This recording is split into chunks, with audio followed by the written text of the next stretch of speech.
Hello friend, इस topic में हम बात करेंगे अर्धशैल विभव या इलेक्ट्रोड विभव की उत्पत्ति के कारण।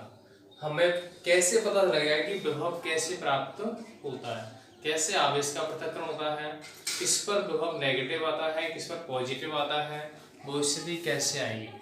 अपन ये यहाँ से अपन कहें कि विद्युत रासायनिक शैल में, शैल कौन सा है, विद्युत रासायनिक शैल, उस शैल में दो इलेक्ट्रोड होते हैं, एक एनोड होता है, एक कैथोड होता है। तो यहाँ पर किस प्रकार से परिवर्तन है, कौन सा इलेक्ट्रोड इलेक्ट्रॉन त्यागता है, कौन सा इलेक्ट्रोड इलेक्ट्रॉन ग्रहण करता है, कहाँ पॉजिटिव आता है, कहाँ नेगेटिव आता है, तो उसके अकॉर्डिंग अपन बात करेंगे कि इलेक्ट्रोड विभव कैसे प्राप्त होगा। यहां अपन तीन स्थितियों के बारे में बात करेंगे। कितनी स्थिति? तीन। सबसे पहली स्थिति के बारे में हम बात करें कि एक पात्र लिया हमने, उसमें अपन ने क्या रख दिया, एक इलेक्ट्रोड, विलयन रख दिया, इसमें इलेक्ट्रोड रख दिया।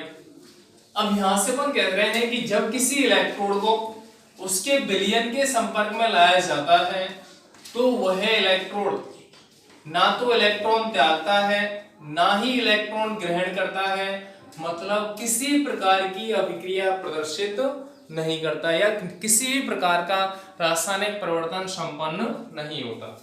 कह रहे हैं क्या, जब किसी इलेक्ट्रोड को उसके विलयन के संपर्क में रखा जाता है तो वह इलेक्ट्रोड ना तो इलेक्ट्रॉन त्यागता है, ना ही इलेक्ट्रॉन ग्रहण करता है, तो वहां किसी भी प्रकार की कोई अभिक्रिया संपन्न नहीं होती। तो वह इलेक्ट्रोड क्या कहलाता है, शून्य इलेक्ट्रोड। उस इलेक्ट्रोड को अपन क्या कहते हैं, शून्य इलेक्ट्रोड, जिसको अपन नल इलेक्ट्रोड भी कहते हैं, नल इलेक्ट्रोड। ठीक है, कोई समस्या? सेकंड स्थिति अपन देखेंगे बी, कि जब किसी इलेक्ट्रोड को उसके विलयन में रखा जाता है तो वह इलेक्ट्रोड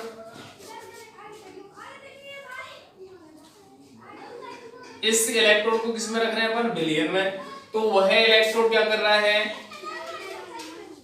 धातु के रूप में या धातु आयन के रूप में कहां चला गया, विलयन में। और विलयन में अपन कह रहे हैं ये क्या है, एम धातु। इसने क्या किया, दो इलेक्ट्रॉन त्यागे और M+2 ग्रुप में विलयन में चला गया। जो इलेक्ट्रॉन इसने त्यागे हैं वो इस पर उपस्थित रह गए, तो उन इलेक्ट्रॉन्स के कारण इस इलेक्ट्रॉन पर कौन सा चार्ज आ रहा है, नेगेटिव। लेकिन धातु आयन कहां चले गए, विलयन में, तो प्लस चार्ज आएगा यहाँ पे, और धातु आयनों के कारण कौन सी उत्पत्ति होगी, किस आवेश की उत्पत्ति होगी, प्लस की। तो यहां से अपन क्या कहेंगे कि धातु इलेक्ट्रोड पर ऋणावेश उत्पन्न होता है तथा विलयन में पॉजिटिव चार्ज की प्राप्ति होती है। तो इस कंडीशन में अपन क्या कह रहे हैं, एम परमाणु है, वह क्या त्याग रहा है, दो इलेक्ट्रॉन, क्या बना रहा है, M+2। मतलब यहां M इलेक्ट्रॉन त्याग करके M+2 बना रहा है, तो ऑक्सीकरण अभिक्रिया संपन्न हो रही है। तो ये जो इलेक्ट्रोड है वो किसकी तरह कार्य करेगा, एनोड की तरह। किसकी तरह कार्य करेगा, एनोड की तरह। सीधा सा है, जब किसी धातु इलेक्ट्रॉन को उसके विलयन के संपर्क में रखा जाता है तो धातु इलेक्ट्रॉन त्याग करके धातु आयन के रूप में विलयन में चला जाता है, जिससे कि विलयन में पॉजिटिव चार्ज आता है। लेकिन धातु इलेक्ट्रोड पर इलेक्ट्रॉन उपस्थित होने के कारण नेगेटिव आवेश आता है। तो एक तरफ तो नेगेटिव आएगा, दूसरी तरफ क्या आएगा, पॉजिटिव। तो यहाँ वैद्युत द्विस्तर का निर्माण हो जाता है। तो यहाँ धातु तथा धातु आयन के मध्य एक साम्यावस्था की प्राप्ति होती है, जिसके कारण आवेश का पृथक्करण होता है, और आवेश के पृथक्करण के कारण ही यहाँ विभव प्राप्त होता है, यहाँ विभव की उत्पत्ति होती है। तो यहाँ ऑक्सीकरण अभिक्रिया संपन्न हो रही है, तो इसको अपन क्या कहेंगे, ऑक्सीकरण विभव। इसको क्या कहेंगे अपन, ऑक्सीकरण विभव। और ये जो इलेक्ट्रोड है वो कैसा होगा, नेगेटिव। कैसा होगा, नेगेटिव, क्योंकि इस पे कौन सा चार्ज आ रहा है, ऋणावेश, और क्या कहलाएगा, एनोड। ठीक है, अगली स्थिति हम ले रहे हैं सी, कि जब किसी इलेक्ट्रोड को उसके विलयन में रखा जाता है तो वह इलेक्ट्रोड विलयन से धातु आयन कहां चले जाएं, उस इलेक्ट्रोड पर चले जाएं, इलेक्ट्रॉन ग्रहण करके इलेक्ट्रोड पर धातु के रूप में निक्षेपित हो जाएं। जब यहां से अपन कह रहे हैं विलयन में उपस्थित M+2 आयन है वो यहां आ जाए, इलेक्ट्रॉन ग्रहण करके M के रूप में निक्षेपित हो जाए, तो इस विलयन में क्या चार्ज रह जाएगा, ऋणावेश रहेगा, नहीं रहेगा, और पॉजिटिव चार्ज कहां जाएगा, इस इलेक्ट्रोड पर।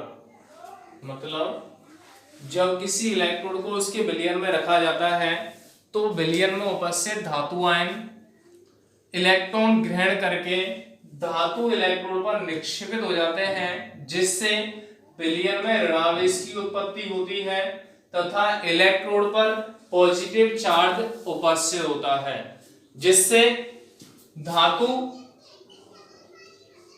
दो इलेक्ट्रॉन ग्रहण कर रहा है, क्या बना रहा है, M। तो धातु आयन और धातु के मध्य एक साम्य की स्थिति प्राप्त होती है, जिससे आवेश का पृथक्करण होता है, वैद्युत द्विगस्तर का निर्माण होता है तथा विभव की उत्पत्ति होती है।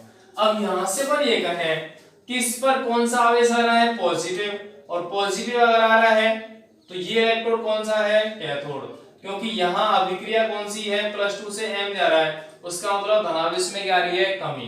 तो यहाँ पे अभिक्रिया कौन सी आ रही है, अपचयन, तो यह इलेक्ट्रोड कौन सा कहलाएगा, कैथोड कहलाएगा, क्योंकि इस पर अभिक्रिया कौन सी आ रही है, अपचयन अभिक्रिया होती है। तो इस प्रकार से अपन ने क्या पढ़ा है, तीन स्थिति पढ़ी है। दोबारा से एक बार और देख लें कि जब किसी इलेक्ट्रोड को उसके विलयन के संपर्क में रखा जाता है तो ना तो इलेक्ट्रोड इलेक्ट्रॉन त्याग रहा है, ना ही इलेक्ट्रॉन ग्रहण कर रहा है, तो यह इलेक्ट्रोड क्या कहलाएगा, शून्य इलेक्ट्रोड। ठीक है, दूसरी स्थिति में जब किसी इलेक्ट्रोड को उसके विलयन के संपर्क में रखा जाता है तो उस इलेक्ट्रोड पर उपस्थित धातु इलेक्ट्रॉन त्याग करके धातु आयन के रूप में विलयन में चला जाए, तो उस स्थिति में इलेक्ट्रोड पर इलेक्ट्रॉन की उपस्थिति के कारण ऋणावेश उत्पन्न होता है तथा विलयन में धनावेश की उत्पत्ति होती है, जिससे वैद्युत द्विगुस्तर का निर्माण होता है तथा धातु और आयनों के मध्य साम्य की उत्पत्ति होती है, जिसके कारण इलेक्ट्रोड विभव की उत्पत्ति होती है। अब इसमें यह इलेक्ट्रोड नेगेटिव की तरह कार्य कर रहा है, इस पर होने वाली अभिक्रिया ऑक्सीकरण होती है, तो यह इलेक्ट्रोड क्या कहलाता है, एनोड, तथा उत्पन्न विभव क्या कहलाता है, ऑक्सीकरण विभव।